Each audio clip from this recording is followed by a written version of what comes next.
तो आइए आंकड़े मारे फैसला आपका की शुरुआत करते हैं और सबसे पहले बात करते हैं बांग्लादेश सरकार के दोहरे चरित्र की।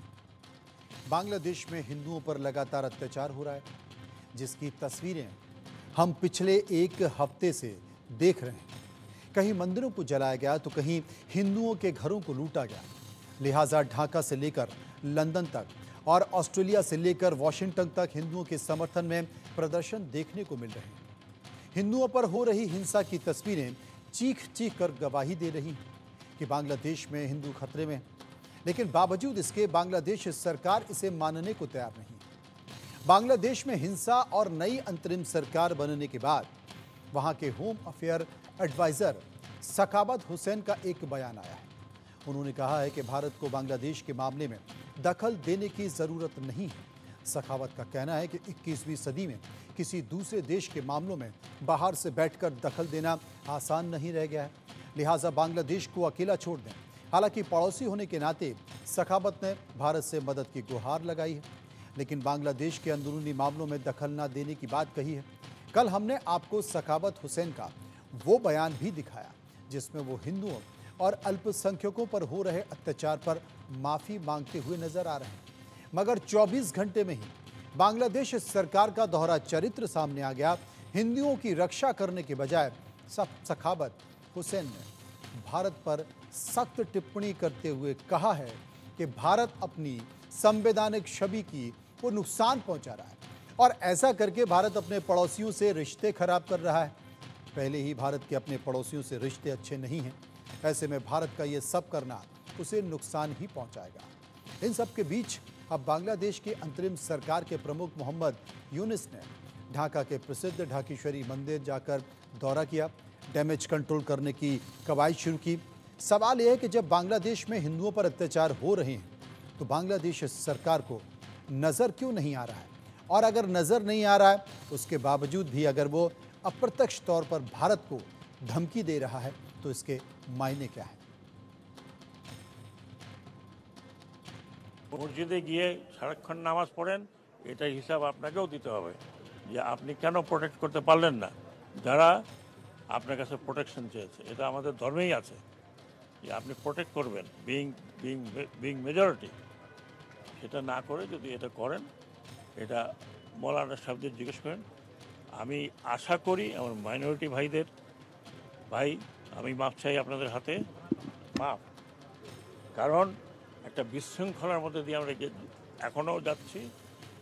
আমরা আপনাদেরকে কিছু কিছু জায়গায় বাট অনেক জায়গায় শুনেছি যে সোসাইটি প্রোটেক্ট করেছে। আমি ক্ষমা চাচ্ছি যে পুলিশ, র্যাব, অন্যান্য বাহিনীগুলো যাদের আমি এমপ্লয় করতে পারতাম তাদের অবস্থা এখনও ভালো না, তো ফিরে আসবে। विस्तार से चर्चा करेंगे। कुछ सवाल हैं जो लोगों के जहन में हैं और उन सवालों को लेकर हमने सर्वे किया, लोगों की राय जानने की कोशिश की। जो सवाल हमने पूछे वो आपके सामने। पहला सवाल, माफ़ी मांगने वाले बांग्लादेशी सलाहकार सखावत हुसैन के भारत से दखल न देने के अल्टीमेटम पर आपकी राय क्या है।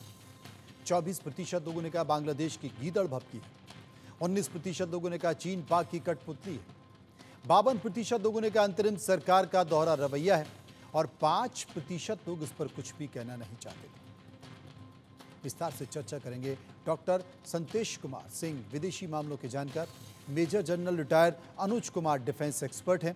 सबसे पहले मैं बात अनुज कुमार की करूंगा। अनुज साहब, अगर बांग्लादेश की तरफ से बयान आते हैं और बयानों में उनके शब्द देखिए, बयानों में वो जिस तरह के जिक्र करते हैं, वो कहते हैं कि प्लीज़ बांग्लादेश में जो हुआ उसे गलत तरीके से ना समझें, ना ही उसे ज़रूरत से ज़्यादा समझने की कोशिश कीजिए, उसे अकेला छोड़ दीजिए, अपनी ज़मीन का इस्तेमाल बांग्लादेश में दखल के लिए ना होने दें। वो कहते हैं कि अगर आपने ऐसा होने दिया तो आप एक मित्र देश खो देंगे। इसके साथ वो कहते हैं कि आपके लिए यह अच्छा नहीं होगा, वैसे भी इस रीजन में आपकी स्थिति ठीक नहीं है। इसे कैसे लें, कैसे देखें? मनोज जी, देखिए, ये जो स्टेटमेंट आया है सखावत जी का, ये एक स्टेटमेंट एक बहुत, मुझे लगता है, सेल्फ डिफीटिंग स्टेटमेंट है जी। आप भारत से कह रहे हैं कि आप दखल मत दीजिए, क्या कोई बता सकता है कि किस प्रकार से भारत ने अभी तक बांग्लादेश के मामलात में दखल दिया है? ये बात तो सारी दुनिया कह रही है कि वहां पर माइनॉरिटीज के ऊपर अत्याचार हो रहे हैं। ये बात सारी दुनिया कह रही है कि उन अत्याचारों को रोका जाना चाहिए। इसमें दखल का प्रश्न कहां से आया, ये मेरी समझ से पूरी तरह से बाहर है।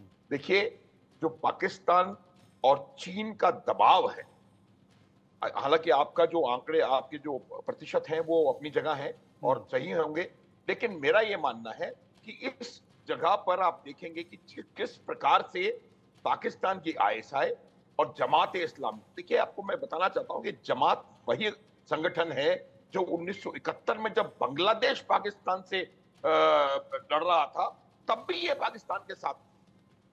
तो आज जब अगर ये उनकी सरकार में आ रहा है और if they are calling shots, तो आप ये मान के चलें कि इसके पीछे जो अल्फाज हैं वो शहादत हुसैन साहब के हैं और जो वर्ड्स हैं वो पाकिस्तान से और चीन से आ रहे हैं। ये बात आप बिल्कुल निश्चित तौर से मान लीजिए। दूसरी बात यह है कि यदि भारत, ये मैं बिल्कुल साफ तौर पर बताना चाहता हूं मनोज जी आपके मार्फत, यदि भारत करना चाहेगा दखल तो बांग्लादेश कुछ नहीं कर सकता।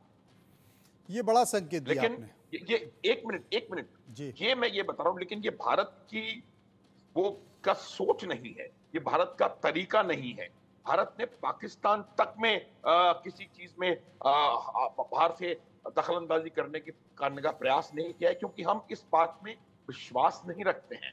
लेकिन अगर करने पर आएंगे तो बांग्लादेश को पता नहीं पड़ेगा, पता भी नहीं पड़ेगा, हम कर भी लेंगे। और अगर आपका साथ देने के लिए, आपका सहयोग करने के लिए अगर हम पाकिस्तान को घुटनों पे ला सकते हैं, हजारों सैनिकों को सरेंडर करा सकते हैं आपके लिए, तो आप जब आंखें दिखाएंगे तो सोचिए हम क्या कर सकते हैं। सर्वे का दूसरा सवाल, बिल्कुल बांग्लादेश में अंतरिम सरकार में मोहम्मद यूनुस ने ढाकेश्वरी मंदिर में मत्था टेका, इसका असर क्या होगा? 61% लोगों ने कहा मोहम्मद यूनुस का ये ढोंग है। 12% लोग ये कह रहे थे कि हिंदुओं पर हमले रुकेंगे। 7% लोग कह रहे थे कट्टरपंथियों का हौसला टूटेगा। 15% लोग हिंदू मुस्लिम साथ आएंगे ऐसी बात कर रहे थे और 5% लोग इस पर कुछ भी कहना नहीं चाहते थे। विदेशी मामलों के जानकार हमारे साथ मौजूद हैं, क्योंकि डिप्लोमेसी बड़ी चीज़ होती है, चाहे वो बांग्लादेश की हो या हिंदुस्तान की हो। संतेश कुमार सिंह, संतेश जी आप क्या मानते हैं? ये बहुत महत्वपूर्ण विषय आपने उठाया है जी। देखिए, आपको समझना पड़ेगा जो ये सवाल है ना कि बांग्लादेश के अंदर जो माइनॉरिटी की स्थिति है वो क्या है, मतलब वो अल्पसंख्यक की स्थिति में है। मोहम्मद यूनुस अंतरिम गवर्नमेंट के प्रधानमंत्री बनते हैं, कार्यवाहक प्रधानमंत्री बनते हैं या संरक्षक बनते हैं, शासन चलाते हैं। उनका मकसद क्या है? अगर आप देखिए, नोबेल पुरस्कार उनको मिला हुआ है, इतना बड़ा नाम है मोहम्मद यूनुस का। माइक्रो फाइनेंस में वो उनको नोबेल मिला है 2006 में, आप जानते हैं। उनसे आशाएं बहुत ज्यादा है, वहाँ के युवाओं ने एक ही नाम दिया और वो था मोहम्मद यूनुस। और यहाँ पे सब्जेक्ट ये है मोहम्मद यूनुस को क्या कंडीशन लगाना चाहिए था बिफोर टेकिंग दिस रिस्पॉन्सिबिलिटी। उन्होंने किस तरह से इसको प्रकरण को लिया? क्या उन्होंने एक बार भी ऐसा कोई स्टेटमेंट पास किया जिसमें उन्होंने ये कहा हो कि इस तरह की जो घटनाएं हो रही हैं उसका साथ मैं नहीं देता हूं, या इसका मैं विरोध करता हूं या आलोचना करता हूं? मुझे नहीं लगता एक बार भी इस तरह उन्होंने बोला दायित्व को लेने से पहले। जब वो इंटरिम गवर्नमेंट में आ गए और सरकार चलाने लगे और हिंदुओं का एक बहुत बड़ा वर्ग, या मैं कहूं अल्पसंख्यक वर्ग, जब सड़कों पे उतर गया, ढाका में सड़कों पे उतर कर चारों तरफ जाम कर दिया, तब उनको रियलाइज हुआ कि नहीं, हमें उनको भी लेकर साथ बढ़ना पड़ेगा। आप ये नहीं कर सकते कि आप धमकी के बल पे, वायलेंस के बल पे उनको झुका सकते हैं, डरा सकते हैं और अपनी बात मनवा सकते हैं। नंबर 1। नंबर 2, आप देखिए जो बाहरी ताकतें हैं, ऐसा नहीं बाहरी ताकतों में चाइना ही है या पाकिस्तान ही है। मैं बोलता हूं, देखिए आप पूरे प्रकरण को समझने की कोशिश करिए। शेख हसीना जी बोलती हैं कि हमारे यहाँ एक ऐसा आइलैंड है इसका एक बहुत बड़ा फैक्ट है। क्या अमेरिका जैसे देश में जो सबसे बड़ा प्रवर्तक है लोकतंत्र का, वो इस लोकतांत्रिक प्रणाली को चलाने के लिए क्या सही तरीके से काम कर रहा था? क्या जो शेख हसीना की गवर्नमेंट थी, इलेक्टेड गवर्नमेंट थी, उसके साथ काम कर रहा था? आप देखेंगे अमेरिका की भूमिका हो, चाहे वो चाइना की भूमिका हो, चाहे वो पाकिस्तान की भूमिका, सबकी भूमिका संदिग्ध है। ऐसी स्थिति में यह है कि भारत क्या कर रहा है, सवाल ये है। जैसे बार बार धमकी दिया जा रहा है कि भारत को हम दिखा देंगे, भारत अगर ऐसा करेगा तो अच्छा दोस्त हो देगा। ये सब तमाम बातें जो हैं, कहीं ना उनके अंदर जो भय है, जो डर है, उसको रिफ्लेक्ट कर रहा है। आप बताओ, जो देश उनको आजाद कर सकता है वो देश क्या कर सकता है बताने की जरूरत नहीं है। उनको जो आजादी मिली, उस आजादी का कारण कौन है, उन्हें समझना पड़ेगा। आप मूर्तियां तोड़ सकते हैं, जो आपके देश के राष्ट्रपिता उनकी मूर्तियां तोड़ सकते हैं, वो सब चिन्ह मिटा सकते हैं, लेकिन सवाल ये है क्या जो सच्चाई उसको मिटा सकते हैं? सच्चाई यही कि 1971 में आपको आजादी मिली और उस आजादी का सबसे बड़ा कारण भारत था। तो इस आजादी को एडमायर करना चाहिए आपको। और सबसे बड़ी चीज क्या, उस आजादी का जो स्मारक है आपने वो भी तोड़ दिया। आपके युवाओं को ये पता ही नहीं है कि आपका दोस्त कौन है और दुश्मन कौन है। उनको आपने वो उस तरीके से शिक्षा ही नहीं दी है, उनको ये बताया ही नहीं है। और अगर उनको भड़काया जा रहा है तो इस भड़काने के पीछे कौन है, कौन सी शक्तियां हैं, वो बाहरी शक्तियां या अंदरूनी शक्तियां, ये अपने देश को जब तक नहीं पता होगा, देश के युवाओं को, लोगों को नहीं पता होगा, तो इसी तरह की तस्वीरें सामने आएगी। सर्वे का एक और सवाल हमने पूछा कि क्या भारत को बांग्लादेश के हिंदुओं की रक्षा के लिए वहां की सरकार पर दबाव बनाना चाहिए। 96% लोगों ने कहा हाँ दबाव बनाना चाहिए। 4% लोग कह रहे थे दबाव नहीं बनाना चाहिए। अब दबाव बनाने की बात यहां पर आ रही है अनुज साहब कि भारत अगर दबाव बनाए, भारत ने तो अब तक कोई दबाव बनाया नहीं है, भारत ने अब तक कोई स्टेटमेंट दिया नहीं है। उसके पहले बांग्लादेश से गीदड़ भभकी आने लगी, यानी कि चाहे सखावत हो चाहे यूनिस हो, वो ये सब भूल गए कि 1971 में भारत ने क्या किया था।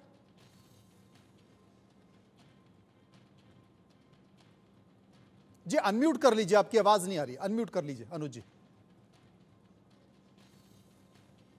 हाँ, मैं ये कह रहा हूं कि न केवल 1971 में बल्कि 1971 के बाद भी एक अच्छे मित्र नेबर होने का भारत ने पूरा फर्ज निभाया है। आप देखेंगे हर जगह बांग्लादेश को भारत वर्ष से सिर्फ सहायता ही सहायता मिली है, मदद ही मदद मिली है। ये बात आप मान के चलें। और ये उनको समझाया नहीं जा रहा कि मैं वजह बताता हूं। उसकी वजह सिर्फ ये है जो वहां पर चरमपंथी लोग हैं, उन चरमपंथियों ने जो नई जनरेशन जो विद्यार्थी परिषद है और इन लोगों के ऊपर एक ब्रेन वॉश करके रखा हुआ है। और उसमें जो जो जो जो रेडिकल इस्लाम है, देखिए जहां जहां भी रेडिकल इस्लाम का दबाव पड़ा है, जहां जहां भी रेडिकल इस्लाम ने अपना पैदा हुई है। आप जब आपका ब्रेन वॉश इस प्रकार हो जाता है कि जब आपको इसके अलावा कुछ और नजर नहीं आता है, तो आपको ये कैसे दिखाई देगा कि किसने क्या मदद करी। आप ये देखें कि जिस प्रकार से वहां पर हर उस चीज पे हमला हो रहा है जो कि याद दिलाती है 1971 के लिबरेशन वॉर की। इसका अर्थ बिल्कुल साफ है, ये हमले के पीछे वही है जिनको सबसे ज्यादा परेशानी उस लिबरेशन वॉर से हुई। इतना बड़ा ह्यूमिलेशन मिलिट्री हिस्ट्री के किसी पन्ने में नहीं है जहां पर 93,000 लोगों ने एक साथ सरेंडर किया हो। तो ये बात पाकिस्तान भूला नहीं है और न वो कभी भूल सकता है। और इसलिए वो सिस्टमेटिकली 1971 से लेके आज तक लगातार सतत रूप से वहां पर प्रयास कर रहे हैं कि किस तरह से फीलिंग सेंटिमेंट को भड़काया जाए और एंटी इंडिया फीलिंग को वहां पर बढ़ाया जाए। ये बड़ा संकेत है क्योंकि भारत के खिलाफ अंतर्राष्ट्रीय स्तर पर इस तरह की साजिशें हो रही हैं, क्योंकि भारत के कई मंचों पर अपनी स्थिति को बेहतर कर चुका है, अंतर्राष्ट्रीय मंचों पर। और तमाम वो देश, चाहे वो चाइना हो, पाकिस्तान हो या और दूसरी बड़ी शक्तियां, महाशक्तियां, उनके लिए भारत खतरा बन रहा है और ये चिंता उनके ऊपर लगातार बनी हुई है। एक और सर्वे का सवाल हमने लोगों से पूछा और वो सवाल था कि बांग्लादेश में 1971 की जंग में पाकिस्तान की हार का स्मारक तोड़ दिया गया, आपकी राय क्या है। 17% लोगों ने कहा बांग्लादेश हिंसा के पीछे जरूर ISI का हाथ होगा। 28% लोगों ने कहा कि पाकिस्तान के साथ कट्टरपंथियों का हाथ। वहीं 46% लोगों ने कहा भारत विरोधी साजिश है और 9% लोग इस पर कुछ भी नहीं कहना चाहते थे। संतोष जी हमारे साथ मौजूद हैं। संतोष जी, एक चीज समझने की देखिए, आपका अंदरूनी मामला है, आप अंदरूनी मामले में हिंसा हो रही है, शेख हसीना से आप नाराज हैं, उसकी नीतियों से नाराज हैं, उसकी कार्यप्रणालियों से नाराज हैं, लेकिन आपने हिंदुओं को निशाना बनाया, आपने मंदिरों को निशाना बनाया।